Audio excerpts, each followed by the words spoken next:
Good day everyone, Complaining Gamer here. Jumping right into it from the Patreon news post, the newest version of Cemu is out tomorrow, January the 30th for $5 plus Patreon supporters and 1 week later for the public on February the 6th. This will be version 1.11.4 and it comes with some exciting new features, starting with an up to 10% reduction in RAM usage thanks to code improvements and a fixed memory leak. That is followed by the continuous steps toward complete system emulation as highlighted by a video of the Wii U menu running, but with a few caveats. Functionality is limited and lacking important features yet to be emulated, such as title management. In addition to the menu, we have friends lists booting with limited functionality, but it is a priority to the Cemu team, so expect it soon.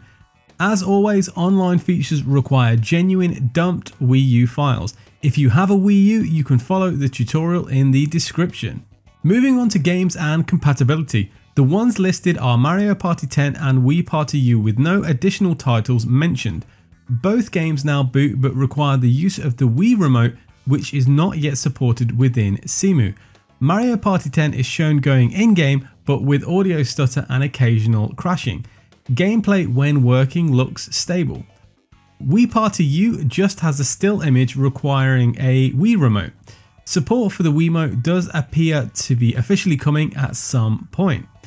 Now, modern Intel GPU users, things are looking up for you. Cemu has gradually improved its support for iGPUs, and Intel have done their part for OpenGL drivers. Cemu 1.11.4 adds an experimental command line option to disable all legacy Intel workarounds.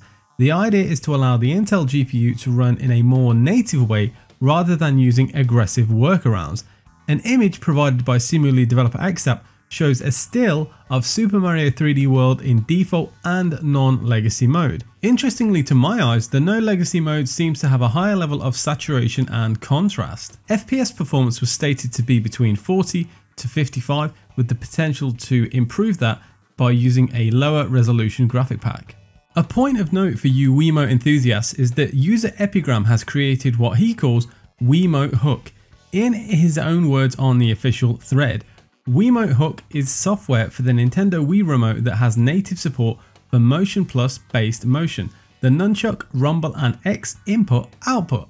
It can be used in standalone fashion as an X input or DS4 emulation layer, but when combined with Cemu Hook, it provides 6-axis based motion on Cemu games from gyroscope and accelerometer data.